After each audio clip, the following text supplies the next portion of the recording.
I want to try a quick experiment today. I'm going to describe an object to you, and I just want you to tell me the first feeling or, association that pops into your head. Okay, hit me. I'm ready.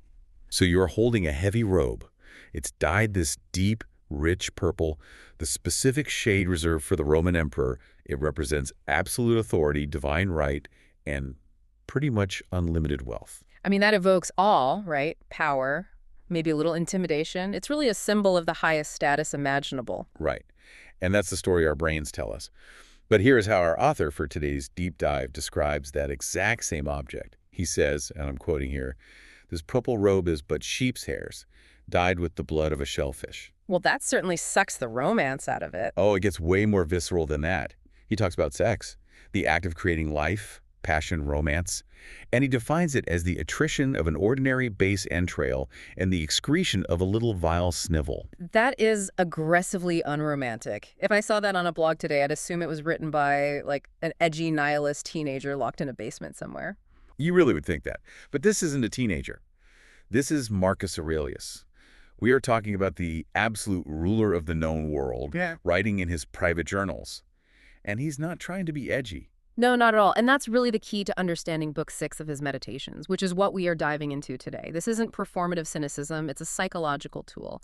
We have to remember Marcus had everything. He had the robe, the power, the sycophants. He was constantly at risk of believing his own hype. So describing his royal robes as shellfish blood was what? Like a reality check? It's a survival mechanism. Scholars often refer to it as the stripping method, based on source XI in the text. He's terrified that the outward pomp of his life is going to bewitch him. He actually calls these fancy things great jugglers because they trick you, so he strips them naked to see their vileness. Vileness meaning their lack of inherent value. Exactly. He's trying to separate the physical object from the story society tells about the object. So he looks at a delicious roast pig at a banquet and forces himself to think, this is just the dead body of a hog. He looks at the finest Falernian wine and thinks, this is just the juice of a grape. I mean, it sounds like a real buzzkill way to live, honestly. Just imagine sitting next to him at dinner. Pass the dead pig, please. Right. Yeah. It wouldn't be fun for the dinner guests, but for him, it's essential. If you realize the crown is just cold metal and the robe is just smelly wool, they completely lose their power over you. You stop coveting them, and more importantly, you stop thinking you're a superior human being just because you're wearing them. And that distinction between what you own and who you are really seems to be the anchor for this whole book. Because right after he strips away the value of objects, he rebuilt a hierarchy of what actually is valuable. Source Third Theek breaks this down into these levels of admiration that I found super interesting. Yeah, it's like a ladder of values. He basically categorizes people by what they think is cool. At the very bottom, he puts the common sort of people. These are the pure materialists. They admire things held together by basic physics. Like stones and wood architecture. Right. Then a step up from that, you have moderate people. They admire things with a bit of life. Flocks, herds, basically owning living creatures. So the ranchers of the ancient world, or maybe today, people who obsess over breeding fancy dogs. Something like that, yeah. Then you have what he calls the gentle and curious. They admire rational beings, but only for their utility, like admiring a slave because he's a skilled carpenter, or valuing an employee just because they're a fast coder. You admire the skill, not the person. But none of those make the top tier for him. No. For Marcus, the absolute highest form of admiration is for the sociable and rational soul. If you admire the reason, the community, the moral core, you're admiring the part of humanity that connects to the divine. So don't admire the purple robe. Admire the rational soul inside the robe. And if you can do that, you stop caring about all the other stuff. It frees up your mental hard drive. Which is great in theory. You can sit in your room, strip away the materialism, focus on your soul, and then you have to walk outside and deal with actual people. And people are terrible, especially in Rome. Right. I mean, he's the emperor. Everyone wants a favor. Everyone is scheming, lying. It's not just annoying, it's genuinely dangerous. And I love how he shifts his mental model here. He stops using the stripping method and moves to a sports analogy. The wrestling match. Source XIX. This is easily one of the most practical images in the whole text. He says life isn't like dancing, it's like wrestling. Think about the difference. Dancing is cooperative. You move in sync. You expect the partner to catch you. But in the palestra, the wrestling school, you have to be ready for sudden, violent movement. He writes, suppose that at the palestra somebody have all to torn me with his nails, and hath broken thy head. Okay, so you've been head-butted, You're bleeding, you've got scratch marks. The natural human reaction is to get furious. You think, I hate this guy, he's trying to kill me, I'm going to get him back. Or you start plotting. But Marcus stops and says, no. In a wrestling match, if you get hit, you don't suspect your opponent of being a murderer. You don't take it personally. You just step aside. He calls it gentle and friendly declination. You decline the blow. You keep your guard up, absolutely. You don't let him hit you again. But you don't start a feud. You don't carry that anger home with you. That is such a useful reframing for modern life. Office politics, family drama, internet arguments. When someone attacks you, they aren't necessarily evil, they're just wrestling. It completely depersonalizes the conflict. Your job isn't to get angry. Your job is to dodge. But sometimes dodging isn't enough, right?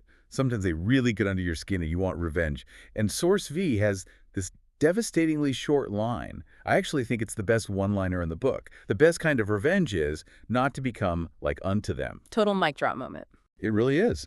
But let's unpack the logic there, because it feels really good to say, but it is incredibly hard to do. Why is that the best revenge?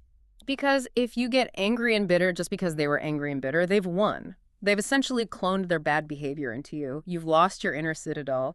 The only way to truly win is to remain yourself. And he takes this even further in Source XXV, where he tries to understand why people are awful in the first place. It's not just ignore them, it's understand them. This is the Socratic influence really shining through. He believes that no one does evil willingly. When people do bad things or when they sin, it's because they are confused. They genuinely think it's good for them, or they're drawn to it by a false judgment. So they aren't villains in their own story, they're just ignorant. Right, they're stumbling in the dark. He says, thou, therefore, teach them better, but be not thou angry with them. It shifts the entire dynamic from me versus you to teacher versus student. That requires a level of patience that is almost superhuman. But he applies that rigorous standard to himself, too. He isn't walking around thinking he's perfect. In Source XX, he openly invites criticism. He says if anyone can prove him wrong, he will most gladly retract. He says, it is the truth that I seek after, by which I ensure that never any man was hurt. That is a profound statement for an autocrat. Usually, powerful men kill the messenger. Marcus is practically begging for the messenger. Because he knows that staying in ignorance is the only thing that actually causes damage. And to get that truth, you have to be a very specific kind of listener. Source XL8 has this strange instruction to listen so intently that you seem fixed and fastened to his very soul. That's a great phrase, fastened to his soul. It implies you aren't just waiting for your turn to talk. It's deep, radical listening. If you really understand where someone is coming from, if you are fastened to their soul, it is almost impossible to be angry at them. You see the mechanics of why they are the way they are. You see the cause and effect. So we've got the stripping method to handle objects. We've got the wrestling mindset to handle people. But what about the work itself? The daily grind? The duty. This is the engine of Stoicism. But duty feels heavy. It feels like a burden. For us, maybe. For Marcus, duty is just nature. It's what you were made for, the same way a horse is made to run. And he uses this beautiful analogy of the bee and the hive to explain it in Source XLX. That which is not good for the beehive cannot be good for the bee. It's the ultimate check on selfishness. He connects his own well-being directly to the well-being of the city and the world. You cannot thrive if your community is burning. In Source XL, he talks about expediency. He says what is good for Rome is the only thing that is good for Marcus. But doing your duty is hard when the world is chaotic. And this is where I found the spelling lesson in Source XXLV to be incredibly practical. I've actually tried to use this myself this week. It's a great visualization. Walk us through it. So he asks, imagine you're teaching a child to write the name Antoninus. What do? You pronounce each letter distinctly. A-N-T-O. Right. Step by step. Now imagine, while you're doing that, people start screaming at you. Yep. They're angry, they're throwing things, the room is on fire. Do you start screaming back? Do you forget the letter T? No, you just finish the word. That's the lesson. He says duty is just a series of letters, steps to be taken. If people make noise or get angry or try to distract you, ignore the tumult. Just pronounce the next letter. Just finish the letters. That makes a big, scary political crisis feel manageable. It's just a sequence of small tasks. And he takes this to the extreme in Source 2. He says it shouldn't matter if you are freezing or warm, sleepy or well-rested, praised or blamed. You just do the duty. He even includes dying in that list. He says to die is just one of the duties of life. Perform even that act well. It's intense. It is intense, but I think he realized that a human being, even an emperor, Can't live at that intensity 24/7 without burning out. He needed a place to recharge. Which brings us to the two mothers in source X. This is one of the more tender moments in the text. He compares the royal court, his job, all the politics, to a stepmother, and philosophy to his real mother. He says you should be polite to this stepmother. Do your court duties, respect the hierarchy. But you shouldn't expect the stepmother to love you. You shouldn't rely on her for your soul's comfort. For that, you have to go home to mom. You return to philosophy, he says. Return to her often. Because it's only through the lens of philosophy that the court becomes tolerable. If you stay with the stepmother too long, you get stained. That's the fear in source 67, right? Being stained by the purple dye, becoming a mere Caesar. He was terrified of becoming a typical tyrant. Arrogant, violent, fake. He wanted to be simple, grave, and sincere. He points to his predecessor, Antoninus Pius, as the model in source 68. That tribute is beautiful. He says Antoninus was no backbiter, indifferent to luxury, religious without superstition. And patient. Always patient. Marcus is trying to carry that torch. He's trying to be a good man in a very bad position. But this leads to the big existential question that haunts the whole book. Does it matter? If you're a good man or a bad man, in the long run, aren't we all just dust anyway? Yeah. Book 6 takes a hard turn into the cosmic here. The view from above. He zooms way, way out. In source 68, he says, Asia is but a corner of the world. The whole ocean is just one drop. And the present moment, a point of eternity. It makes your problems feel pretty small. But honestly, it makes your life feel pretty small, too. He talks about the sparrow in source XC. Life is like a sparrow flying past your window, no sooner seen than gone. He calls life a mere exhalation of blood. You breathe in, you breathe out, and it's over. If life is that short, just a sparrow flight, then fame becomes ridiculous. Completely absurd. In source XV, he calls praise the clattering of tongues. Why do you care if people clap for you? It's just noise. I liked the irony in source X7. He points out that we are desperate for the praise of future generations, people we will never meet who aren't even born yet. But we can't even stand the people we currently live with. It highlights the vanity of it all. And to really drive the nail in the coffin of his own ego, he uses the great leveler in source XD2. Alexander the Great versus his mule driver. Right, one conquered the known world, the other shoveled manure. And once they died, both came to one. They were either scattered into atoms or returned to the same rational essence. Death is the ultimate equalizer. It doesn't care about your resume. Okay, but this is where I struggle with the philosophy a bit. If fame is meaningless and we are all going to die like mule drivers anyway and the universe is just swallowing us up, how do we not fall into despair? Why bother being good? This is the core of his physics and theology. Source 8. He presents two options, chaos or order. The confused mass or providence. Right. He says, look, option A, the universe is just a confused mass of atoms bumping into each other. If that's true, nothing matters and I'll just disperse soon. Who cares? It's the nihilist option. But then there's option B. The universe is a union consisting of order, administered by a governor or God or nature, ologos. And he clearly bets on option B. He has to. He chooses to trust that there is a logic to the universe.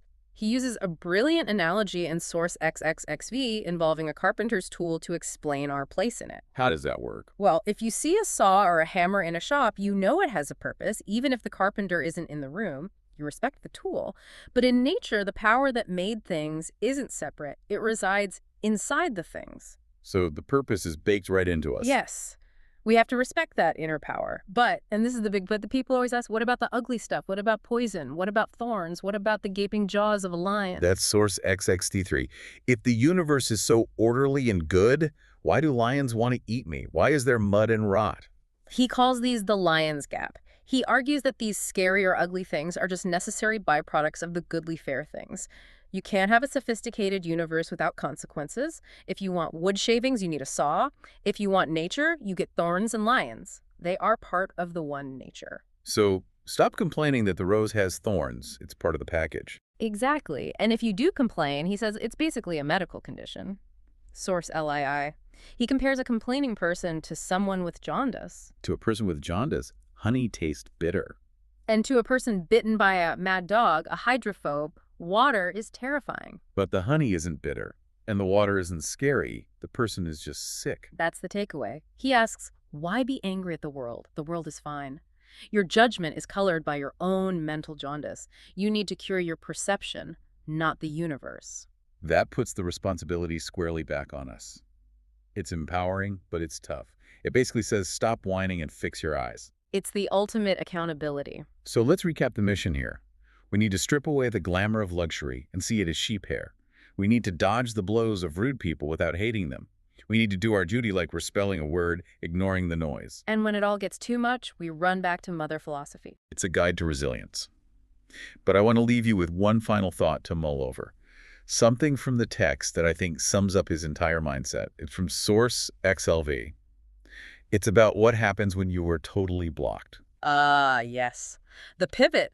This is crucial. Because sometimes you try to do your duty and you physically can't. Someone stops you, the law stops you, you get sick. Marcus says, don't give up. And don't get angry. You just switch virtues. Switch virtues. If you are blocked from exercising the virtue of justice because someone won't let you do the right thing, you instantly switch to exercising the virtue of contented equanimity. So the obstacle didn't stop you from being virtuous, it just changed which virtue you were practicing. You literally cannot lose. If the road is open, you move forward. If the road is blocked, you practice patience. The only thing that matters is that you keep playing the game. The obstacle just gives you a new virtue to practice. I love that. It turns every dead end into a new path. It's the ultimate Stoic freedom. Well, that wraps up our deep dive into Book 6 of the Meditations. Next time you see a fancy robe, just remember the shellfish. And definitely watch out for the wrestling moves. Thanks for joining us. We'll see you in the next deep dive.